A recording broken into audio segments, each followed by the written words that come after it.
I have got some ghost stories for you. I come home from the gym and the chairs are all stacked upside down, like a very intricate stack. There was a werewolf on our porch swing holding one of our kittens. The pen was all busted open and there is blood everywhere. There's like somebody standing in the middle of the bed with their finger pushing straight up on the canopy, like a tent pole. But there's nothing there. And I laid in bed like a little kid. I pulled the covers up over my eyes. This little boy told paranormal investigators, apparently my grandfather came back from the dead to harass a toddler. So that is my ghost story. Hi, and welcome to Haunted AF, the podcast of real ghost stories told by real people. We are your hosts. I'm Julie Fisk. And I'm Rebecca Black. Coming up, we have so many haunted houses today. I'm excited. So many of them. And in fact, we have one person who's not quite sure if she's haunted or not. So she's going to share all the details with us, and she wants our help. So you guys have to stick around for that. Wait, does she want our help or does she want us to decide if she's haunted or not? Both. Okay, good. Yeah, both. But before that, we need to say hi to our new patrons. We've got Jennifer George, Becky Finkel, and Miracle Buyer. Now, remember, we do keep posting mini-sodes and exclusive content in between seasons. And next week is our season finale. So it's an excellent time to become a Haunted AF patron. Just go to patreon.com/Haunted AF to take care of that. It's $5 a month. Yeah, that's super cheap. Come on, y'all. Yeah. And we also need to give a super awesome love shout out to Bruce Faulkner. He and his wife, Angie, they've been friends with the podcast for quite a while now. Yes. And Bruce recently had spent some time in the hospital, which totally sucks. He had a pretty big experience though, and he wanted to share it with us. So here's Bruce. Hey, Julie and Rebecca. Essentially, after my surgery on Sunday, I was woken from my drug-induced nap by something brushing my beard. I opened my eyes and I saw my mother's face. She asked me if I was okay, which I replied yes. She replied, "We love you." I answered, "I love you too." Her face, her voice, clearly to me. She passed away in 2010 from lung cancer. When I told Angie about it, my wife, I was in tears, as I am now. And it was just very powerful. And I just wanted to share.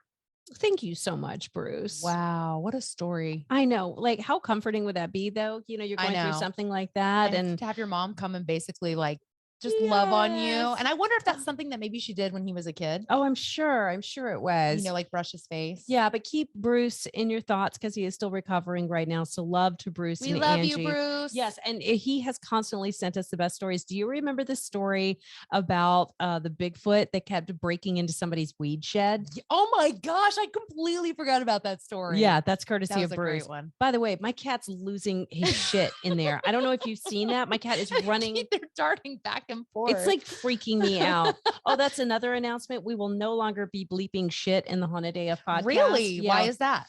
Because I listened to our weird shit theme song last weekend. And it doesn't sound as good. And it sounded goofy with all the bleeps. That makes sense. We do bleep because people listen with their kids. So just heads up, the SH word will no longer be bleeped. We will still, if we're dropping F-bombs or we're getting super raunchy with like, then those will be bleeped.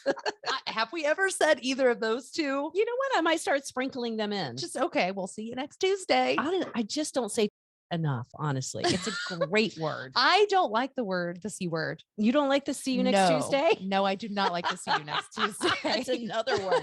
I also don't like the P word either. What, penis? No. I love that one. I do not. I don't know why. Sorry. Oh, wow. All right. So here's our email from our friend who's not sure if they're being haunted. They want to remain anonymous. I bought a house last fall and was able to do most of the cosmetic work myself, like painting, removing the carpets before I actually moved in. Awesome. Many evenings I was there very late and by myself. Every night when I left, I would make my rounds to be sure that I had closed and locked the windows and turned off the lights. I would check the lights in the basement and make sure all the doors were locked too. But sometimes when I returned, the basement lights would be on. A few nights after I started sleeping at the house, I woke up and saw the silhouette of a person standing in my bedroom doorway. No features. It was just a dark figure. I sat straight up in bed and stared at it with my heart racing. Things went black. And then suddenly I was waking up in my bed again. The silhouette was still there, but now it was at the end of my bed. This time I didn't feel scared and I just went back to sleep. It's so weird how often we hear that. I'm sorry. I don't understand that. I didn't feel scared Well, when it was just like maybe on you or in you or something. I haven't seen it since, but I ordered my I haven't seen it since, but I ordered my security system right after that. Yeah. About a month and a half later, I came home from work to find the back door and screen wide open. Worried about my dog and cat, I rushed inside to find the dog chilling in her crate and the cat curled up on the couch. Surprisingly, neither one of them had attempted an escape, and they were both suspiciously relaxed. That's when I thought, who the F is in my house? I went through the entire house and nothing was out of place. Admittedly, I hadn't installed the security system yet, but I did have the motion activated camera over the back door. Okay. Nothing had triggered the camera to record. Now my garage is detached and has an extra storage space in the back. The garage itself is always locked, and then the storage area has a hook lock just to keep the door shut. It's actually kind of hard to open. But last winter, I would often come home and find that door wide open. I live in Minnesota, so there's lots of road salt and slush around the garage, but there were never any footprints besides mine. Nothing was ever missing or moved.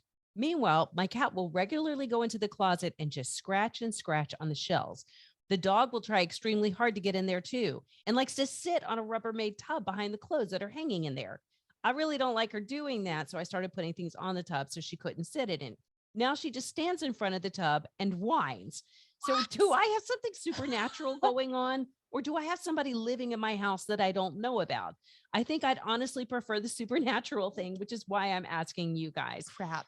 I really don't want to come home to some rando, but if it's a ghost, they can get out too. Again, this is from Anonymous. So okay, I don't know if it's human or if it's spiritual, but whatever it is, it's giving treats to your animals and like trying to lure them in there. That's exactly what I was thinking. I was like, this seems like somebody's giving the animals treats.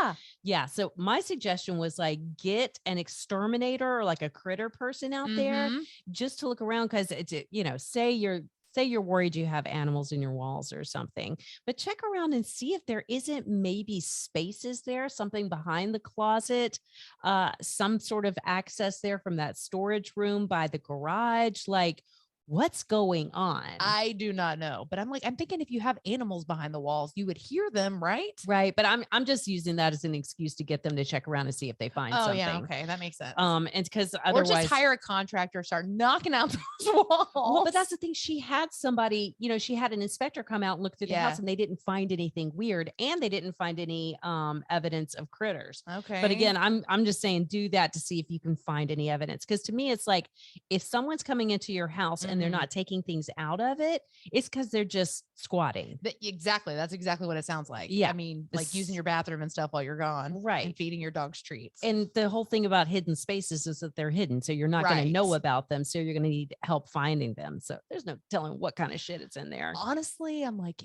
can you move? Can you just move? Can you just because I don't want it to be a human. I don't want it to be a spirit. I want none of those things for you because they're both terrible and terrifying. I mean, and again, sage, do all the things, but honestly, that sounds like a human to me. I'm sorry. It's all a little too literal, except the silhouette. I kind of forgot about that. Oh yeah. Well, but what if it was just like a creepy dude watching her in the middle of the night? But then why did she fall back to sleep like that? Maybe he hit her, knocked her out, and she don't remember it. God, I am so sorry. I should not have said any of that. I'm pretty sure you'd know if you got hit. It's like waking up. What is that? Oh, my head hurts. I'm pretty sure you would know. But this is one of the things we hear all the time. What if she was like roofied? No, but people say this. They're like, I saw this thing. And then like our friend who had the werewolf and a kitten on her front porch. Yeah. She fell back to sleep at the foot of her bed and then woke up there later. So it happens all the time. It does. All right. So this next story comes from Jackie. Hello, ladies. Hi, Jackie. I've got a weird experience to share with y'all. It all started when my mother-in-law was at an antique car show. She bought an old automotive handbook manual for my husband as he's a mechanic, like his father and grandfather before him. Let me start with saying I had no idea this book was given to my husband at the time. I only found out after I asked him if he had brought anything home with him lately. I think we all know what that means. He's known to do the side of the road curb shopping. I always wonder who did that. That's such a polite way of saying he picks up trash. I know when you throw that thing out on the curb and then it's Yeah. just gone. Yeah, that's the guy who's picking it up, your husband. It's That's Jackie's wonderful. husband. Yeah. So one evening, my daughter came over. My daughter came to my bedroom door with a scared look on her face. She said that she was lying in bed and heard scratching coming from underneath. We have a cat, so she thought it might be him, but she checked. There was nothing underneath. I told her it could be a squirrel or a bird outside. The next night, she came into my room almost crying. She'd heard the scratching again, only louder, and then she heard a growl. She looked under it again, only to find nothing.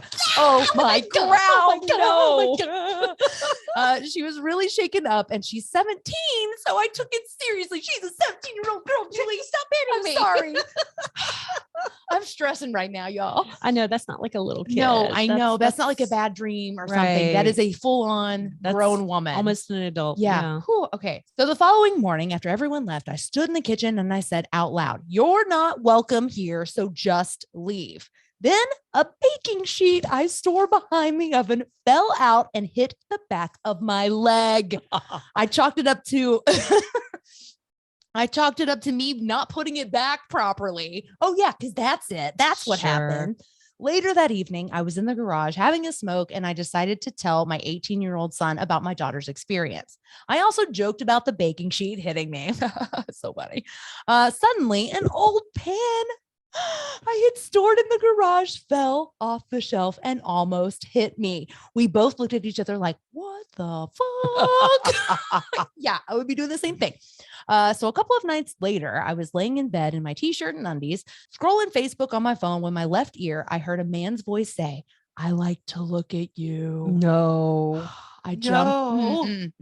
I jumped up because I was alone, but it was clear, like he was laying next to me. Oh. I got goosebumps all over. I told my son the next day about it, and he said, "Mom, somebody grabbed my ankles last night when I was in bed, and it scared me." Oh my God. Like the whole house. Yeah. Everybody's haunted here. Yeah. Good Lord. Now I was completely creeped out, and I asked everyone if they'd been anywhere or brought anything new into the house. And my husband told me about this book. So I asked to see it. And then the first few pages, there was a printed pentagram. Okay, but isn't like a pentagram can mean multiple things? It's not always satanic, right? Yeah, because I see pentagram jewelry and stuff. I don't know. Maybe. I don't know either. But I would freak out if I saw a pentagram after all this junk's been happening. Yeah, right? definitely. So she says, it was weird to see, and in an automotive manual, no less, right? Yeah, it's weird. It was on the page with the publishing date printed in 1935.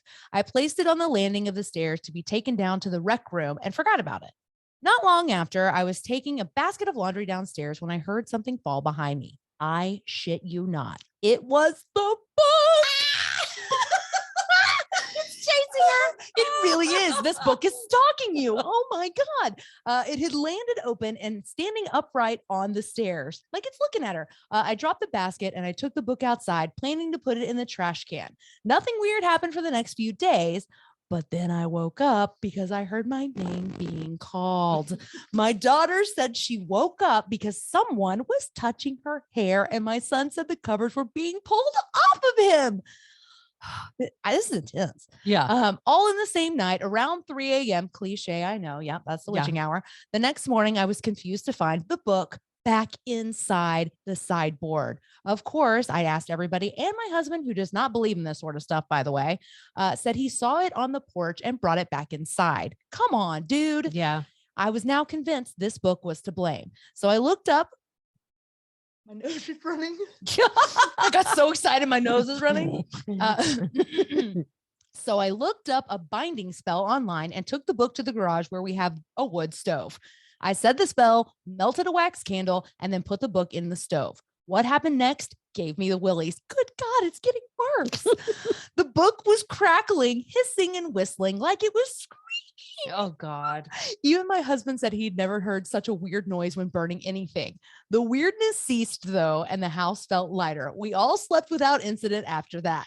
No one will convince me that that book wasn't evil, or at the very least, it had an unfriendly attachment. Thanks for listening, and happy Halloween, everybody. Jackie.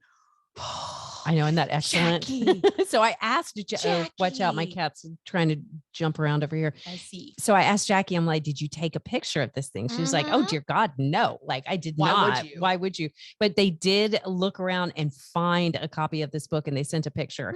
And it is, but it's like an old 1935 car manual. Just a regular old manual. It's gonna look creepy. Well, yeah. Yeah. So but we'll post a picture of that. Go to hauntedaf.com in the blogs. This is episode 12, season 8. And this story that reminded me with the whole I like looking at you. It reminded me of the story that we just shared because everybody sent it to us. Yes. I love that people will see haunted house with horny ghosts and immediately think Rebecca and Julie. Yes, I love it. But it's a story. It's this house in Gainesville that I guess they are renting out now. Yeah, I guess they're going to Airbnb it. Oh my God. Which, don't you want to stay? No, I do, because I think it'll be hilarious. No, ghosts are bad enough. Like they one are, with but a a boner pervy ghost. Come on. No. Apparently it says, oh baby, according to the old lady that owns it. It's a sexual ghost and it says, oh baby, oh baby. That was her interview. I'm imitating her interview, by the way. Oh no, I don't want to stay there. I'll let you stay there. I had so many people like, what's the address? I'm like, oh my God. I will say that the Twitter comments got a little like on edge. And I was like, Rebecca and I will not be spending the night there with you. Nor will we take any fans with us. No. Like, there's not going to be any sort of weird ghosty orgy happening. That said, if we can find the link to the VRBO, we will be sharing it. We'll post a link to the story as well because the story is incredible. Yeah. Whew. Okay, so this next story comes from Erica. The house that I grew up in was, it was haunted. There's no other way to explain it. There's a lot of weird crap that happened while living there. But there were times when, like, if I was the only one home, I wouldn't go in. So I would wait in my truck until my mom or dad or my sister got home. And one day I was upstairs with my friend and we were laying in bed watching TV. And all of a sudden, like at the same time, both of us turned and we looked and there was an old lady standing on the stairs. Like you have to go up the stairs and it goes flat and then you go up again and now you're on the second floor. And she was standing on that flat area. And we both looked and my friend was like, is that your grandma? And I said, no, that's my great grandma. And keep in mind, my great grandma passed away in like 1992. And he goes, what? And I was like, yeah, stuff happens in this house. It's okay. But he was too scared to go back down because the only way to go back down is through where she was standing. But for both of us to stop, look through the open door and then see my great grandma staring at me. Anyways, I love the podcast. Keep doing what you're doing. Thank you, Erica. And the title of her email was Trolled by My Great Grandma. I love that people have a sense of humor about their dead relatives coming back to kind of haunt them and just staring at them. Yeah, like, hey. From the landing. Yeah. All right. So this one comes from Kayla. I found your podcast very recently and love everything about your show. This story is from a house that my dad and stepmom rented for a few years in Big Bear Lake, California. The paranormal activity in this house was consistent to the point of being normal. Doors opening and closing, footsteps in rooms that no one was in, things being moved random spots, etc. My stepmom always said we had a ghost and that he was friendly. She thought it was an old man a few doors down who had passed away recently. To keep me from being scared, she gave him a nickname, Peeves, like the poltergeist from the Harry Potter books. Sure. We were such big fans of at the time. Peeves definitely took part in innocent mischief around the house. I think he enjoyed how excited my stepmom and I got whenever something weird happened. My dad was a big skeptic though, and he was very organized. He rarely misplaced anything, so Peeves liked to mess with him a lot. Yes. We always found cabinet doors open in the kitchen, which my dad would blame on me. At first, I thought I was just being forgetful, so I always made sure to close the cabinet doors, but Dad would walk in and find them open. He didn't buy it when my stepmom and I said it was Peeves, and he really got on my case about it. One day, my stepmom got fed up and told Peeves, please stop doing that. It's starting to cause drama for us. So Peeves stopped messing with the cabinets. Oh. But soon after, my dad lost his wristwatch. We spent days and days looking for it. It was odd because my dad's routine was when he came home for the day, he would take off his watch and put it next to the phone with his keys and wallets. That's where it lived when he wasn't wearing it. After about a week of looking, my stepmom asked Peeves if he took it, and if so, to please give it back. We found it in my stepbrother's bedroom on his bed, even though he hadn't been there for months. No one even went into that room except to occasionally vacuum. My stepmom and I thought that Peeves was messing with my dad for blaming the cabinets on me. We had a bunch of other experiences with Peeves over the years. Our stereo would turn on by itself and play the Dixie Chicks. Things kept being moved from their normal spots, haunted house stuff. But one day it was different. I was experiencing a lot of stress and depression and was having a hard time sleeping. One night I was lying in bed just feeling stressed when I heard a creaking sound at the foot of my bed. Then the mattress moved like someone had been sitting at the end of my bed and had stood up. And it wasn't a small movement either. It was like a full-grown man was sitting there and then got up slowly. I was so shocked that I immediately screamed for my dad to come to my room. My stepmom told Peeves off for freaking me out. And after that night, the activity stopped completely. Looking back, it makes me sad. I think Peeves was just keeping me company because he saw I was going through a hard time. Once he realized his presence scared me, he either left or just stopped interacting with us. I wish I could tell Peeves that I appreciated his presence and all the little tricks he played, and that even though I got scared that one time, I wish he had stuck around. Thank you, ladies. Love, love, love the podcast. Thank you for all the laughs and amazing stories. Sincerely, Kayla. That's really kind of sweet. It's so sweet. Thank you for your amazing story, Kayla. Also, is this a dumb question? She says she wishes that she could tell Peeves all of these things. Don't you think that you could just say it out loud and somehow Peeves is going to hear that? I don't know. I mean, maybe if he followed her, maybe, I don't know. Because I don't think they're like omnipresent or whatever. I mean, if he was in that house, it seems like he would have stayed. Or what about maybe telepathically? Maybe she helped him move on. Maybe in that moment, he was like, Yeah. what am I doing? Why am I even here? Let's go with that. I like that better. Sometimes I think that maybe for ghosts, it's like being in a dream. And you don't realize you're in a dream until you have that one moment. You're like, what the hell? What is going on here? Yeah. So maybe that was his moment and he was able to move on. So Maybe. I'm just going to go with that. Okay. All right. So this next story comes from Matt. Hey, this is Matt in California, Sacramento. What's up, Julie? What's up, Rebecca? Grr. Yeah, so the creepiest thing happened. So I got home late from like a rock metal show, and I went to the restroom, and like most married couples, I'm married, I use the restroom with the door open or half open. And my wife is asleep in bed. She's one of those quick early time fall asleep people. I'm not. And so let me lay out the house. The bed, if you go into the restroom and you come out, there's a second room. And if you go to the next room, that's the bedroom. Our bed is up against the furthest wall. So it's a good 10 feet. And then right in the middle of the hall to the left as you come out of the bathroom is the heater thermostat. So I'm on the toilet, TMI, and all of a sudden I hear like a bang on the floor, bang, bang, like something dropped. So I'm like, what the heck is that? She's asleep. The dogs are asleep. And I open the door and I look down and she's a vapor. Not like moist water floating in the air. She vapes, which she usually keeps in bed with her. Normally she smokes, she falls asleep, it's all good, but it's laying on the floor right on the thermostat. And I'm like, babe, what's going on? Are you up?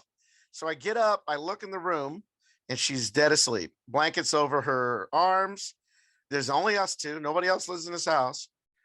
I don't know how that ended up there. And it was like right there, basically outside the bathroom door under the I later the next morning, I woke her up. I go, hey, your vape was in the hallway. Like you threw it when I was in the bathroom, like 2 in the morning.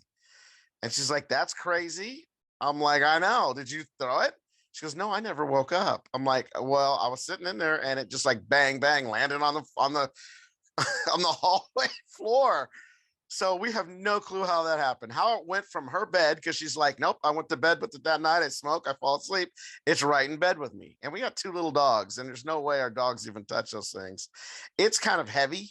It's like 3, 4 like pounds, maybe. No, maybe not that much. Maybe like, I don't know, like a pound. It's nice. It's like a tool. Okay. It's like a half of a hammer or something.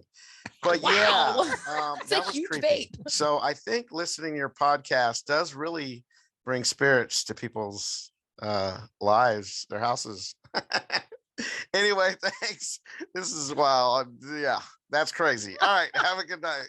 Love you, Matt, you're Matt. adorable. He sent it and he was like, I hate my voice. I'm like, shut No, up. it's fantastic. I would listen to you read your grocery list, So would Matt. For the record though, shut your bathroom door.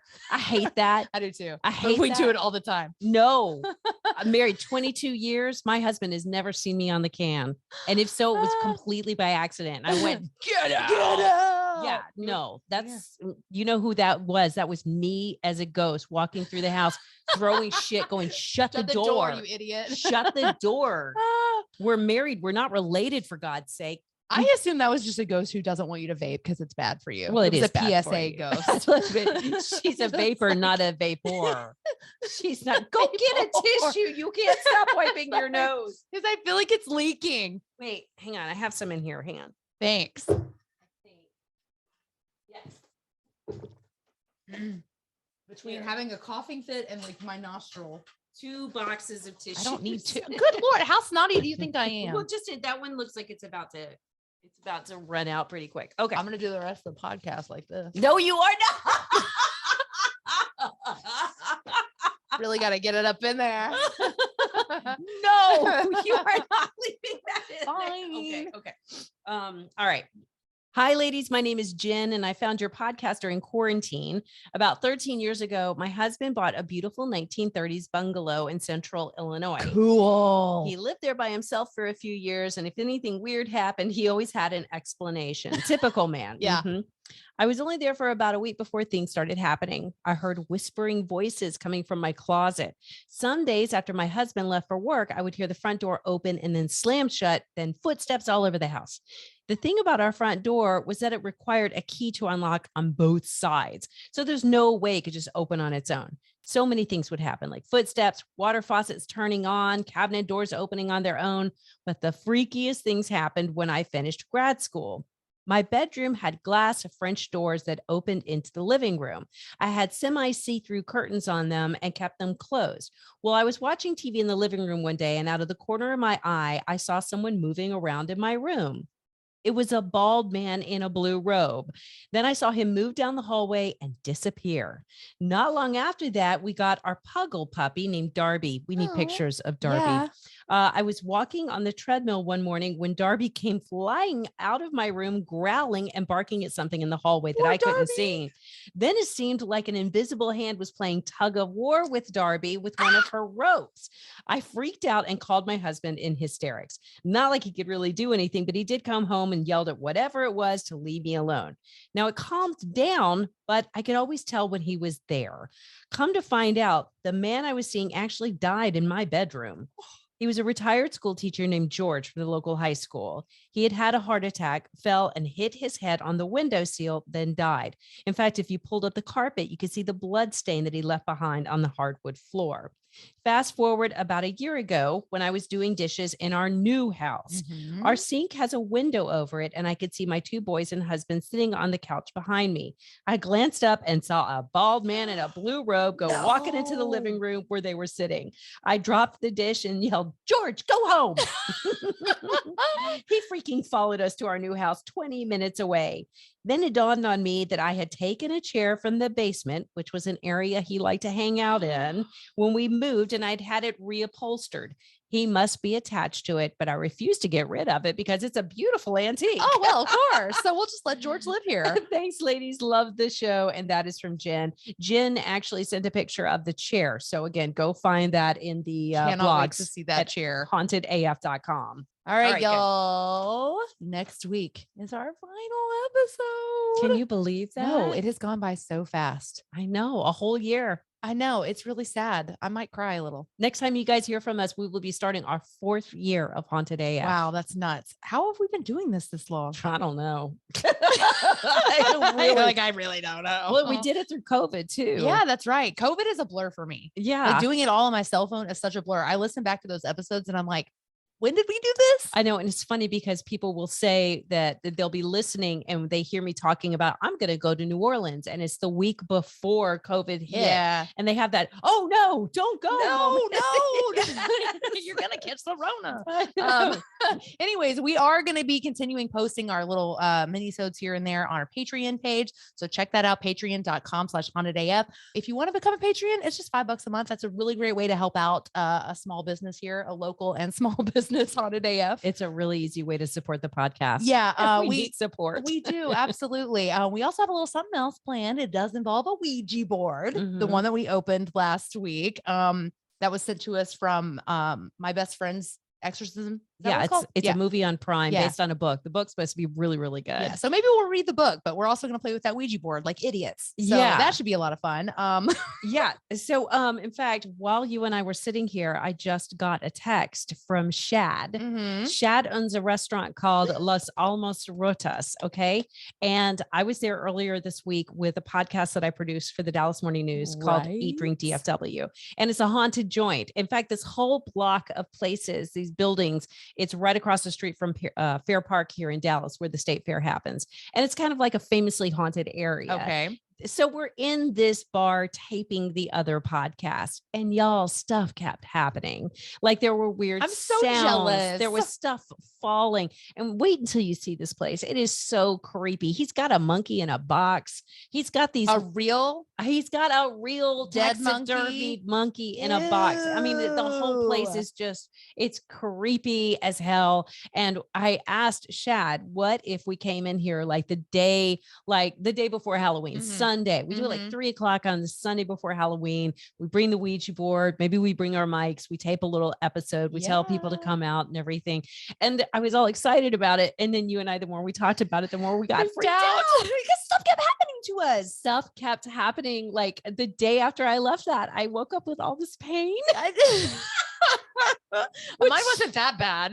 Like nothing attacked me. No, well, you got that. I got on a scary escalator at North Park, which I mean, that could happen on any given day. But then I also had a light incident that I forgot about. Did I even tell you about this? No. So we have these patio lights and they plug in our backyard. And the only way to turn them on is if you go outside and hit the plug, or you do it through the app. Right. Well, I got a new phone. I have been completely logged out of that app since I got my new phone. And at like, I don't know, 1:30 in the morning, they all just turned on. What? Yeah. And my husband even saw it. And he was like, what is she doing? Why is Rebecca turning on all of the porch lights or whatever? And I wasn't. I literally was trying to figure out how to turn them off because I couldn't turn them off.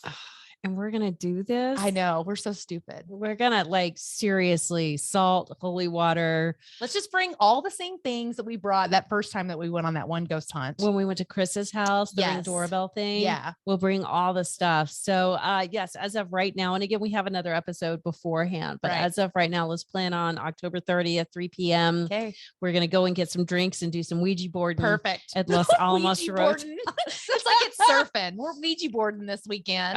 Also, if you guys have any, we don't know how to Ouija. We've never Ouija before. So, and I know there's rules. There's specific things that you're supposed to do, like questions you're supposed to ask first, things you have to close the conversation. I did read some of the directions and it seems fairly easy. It's like you start off slow with like some easy questions. Okay. So like, if y'all, what's your name? How old are you? If y'all have tips, let us know. hauntedafpodcast@gmail.com. Also send those stories. We got one more episode. Next week is our Halloween season finale. So you got to get that stuff in so we can use it on the next Haunted AF.